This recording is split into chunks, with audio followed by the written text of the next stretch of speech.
What's going on, guys?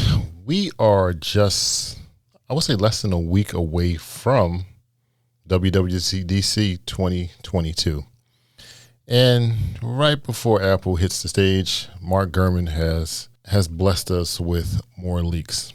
So some of the leaks that he alludes to involve iOS, the lock screen enhancement, multitasking for iPad. You get a refined navigation system for watchOS 9. And then you have, I think, some additional smart home improvements for tvOS. And then lastly, from what I read, is an update to the Mac App Store. So that's somewhat exciting. So let's just get into the details because this video is kind of long and I want to kind of give you guys everything that I know and just kind of share my opinion on it. So let's start off with iOS 16. And, you know, this is kind of something that I've used before. Actually, when I had Android, this is something I used, I would say many years ago. And that's the rumors that are associated with an always on display coming to iOS 16 for the first time. Wow. It's like, thanks. Now, here's a kicker though. It's only going to be on the Pro models for the iPhone 14, not the iPhone 14, I guess, non-Pro models, but it will be on the Pro models according to the rumors. Some other tidbits is the actual lock screen is going to have widgets. I feel like that's another Android feature. I mean, I guess how much can you do to a smartphone before you start copying anyway? But yeah, I think Android has had widgets on the lock screen. So it is going to be interesting to see how Apple implements those particular features. Now, according to rumors, this should have been on the iPhone 13, but they had some delays. So I guess we'll see it on the iPhone 14. So there you have it. Now, I've owned, like I said, a lot of Android phones. And I will say this is not something that I'm too excited about, but I'll take it. I'm definitely happy to have it since I'm so engulfed in the Apple ecosystem. Now, I will say this. I will say this, and this is just my opinion. You guys may think differently. And I may be a little bit biased because I only tend to use Apple products. I feel like Apple does a really good job with their software and introducing, new software functionality that you normally can't find on other smartphones or operating systems. But they take years to give us some of the hardware functionality.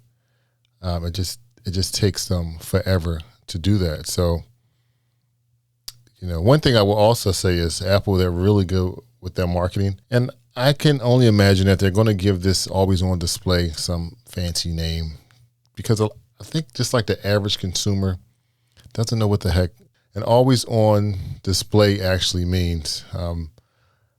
Only guess I have is it's going to have the word Retina in it.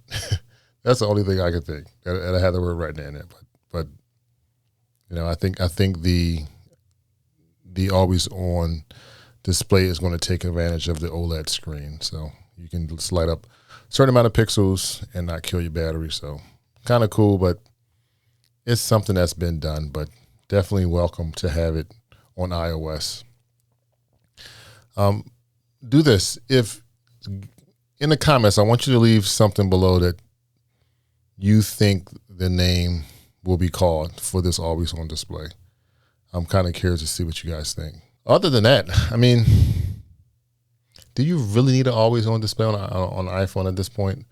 I think everybody and their mama has an Apple Watch, and I feel like it's going to be somewhat redundant to have this function on the iPhone. And anytime I get a notification, I'm looking at my watch.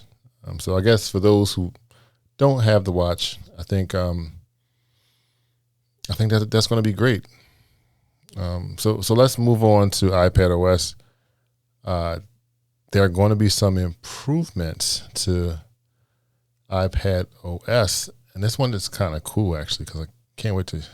Probably have to download the beta for this one, but there's going to be some improvements to multitasking, but also you're going to have the ability to resize windows. Now,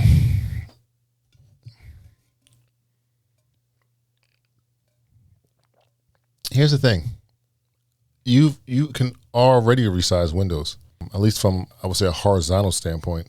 Now, one thing also is this function is not available on all applications, but for the most part, a lot of the applications, you can resize the windows from a horizontal standpoint. I actually think this is something developers who have the iPad apps need to enable. But yeah, it's kind of cool. I could see myself, actually, I wouldn't say I can see myself. I've actually done it where I'll be streaming a class because I'm in college, and I'll actually be taking notes as well. So the multitasking is kind of cool. So it's going to be interesting to see what else people can use with the dual, I guess the two screens at the same time. All right, so I want to rewind back to the resizing and kind of talk about, there is another operating. That's actually a lot of operating systems that can do this, but macOS can resize Windows. But it seems like with every iteration of iPadOS, the operating system, it's getting closer to what's available on macOS. And at this point, I think, I don't know about next year, but I'm thinking in the next couple of years, it's going to become one operating system. As you guys know, if you have one of those laptops or iMacs or desktops that have the Apple Silicon, you can actually at this point run iOS applications. So it's going to be interesting to see how they set this up on iOS. I'm sure Apple's going to do this in a very intuitive way. So we'll see how that works out. Now, while this is not exclusive to iOS, Mark Gurman has also suggested that we're going to see some improvements in the messaging app.